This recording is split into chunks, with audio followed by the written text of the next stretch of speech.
A 10 munud wedi chwarae. Sadler yn y canol. Yn gweld shediad Dan Griffiths, cyffyrddiad cynta da. Ydy'n gallu gosod i at Kostadjewski. Sydd ddim yn saff. Nathan Wood ar bêl nawr. At y posib bella. Mae fewn! Kostadjewski i drydydd gol o'r tymor. Y trydydd gwaith i ni weld. Yr acrobatau. O bêl hyfryd gan Nathan Wood at y posib bella. Griffiths nôl mewn i canol. A Kostadjewski yn rhoi Pen-y-bont ar y blaen. Bêl mae dal ar dir chwarae. Jeffries, mae'n at Hudson. Cyfuno dy Dan Griffiths. Nathan Wood, o bellter. O, Jay Steibio, y postyn. Leedsy yn cael cyffyrddiad arni.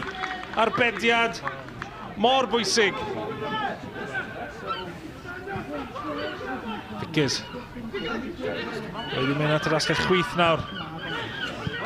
Mae'n cael y croesiad i fewn. Liam Thomas yn trio troi Luke Bowen. O, sgiliau, gan Luke Bowen. A ergyd, cael ei wthio dros y bar. Declan Carroll. Cain Owen, ddim yn clirio yn bell. Yn honni bod yna lawio. Vickers yn trio ergydio, cael ei blocio.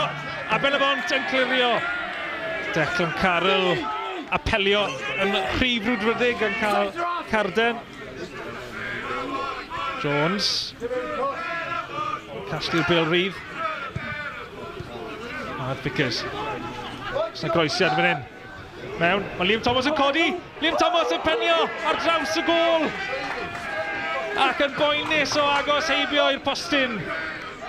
Thomas. Jones, yr eilydd. Trio twyllo Sadler. Cael y bêl nôl. Methu cael yr ergyd. Mae'n cael ei... A'n cael ei wthio dros y bar gan Rhys Wilson.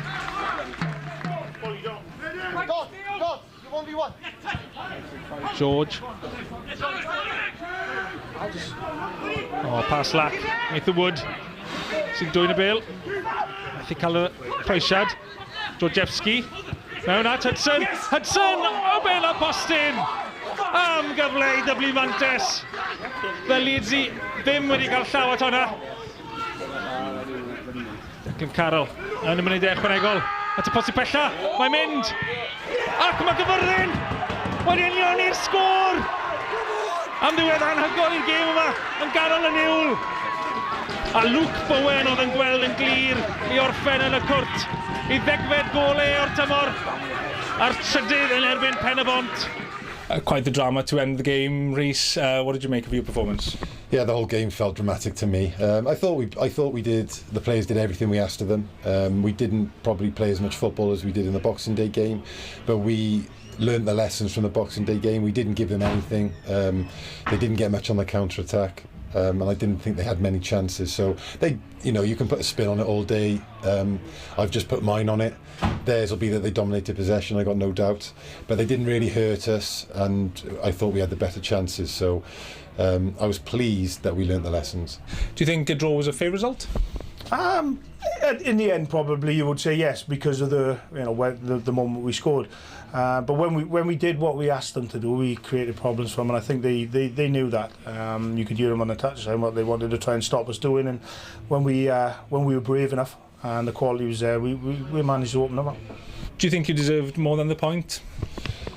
Yeah, I do, but I certainly think we deserve more than 1 point over the 2 games, and it's almost like a double header, and we probably certainly 3 points or 4 points across the 2 games, but that's football, and you just got to go again. And in there, they feel like they've taken a smack today, but they'll go again. Their attitude's been brilliant. They deserve more than they're getting at the moment.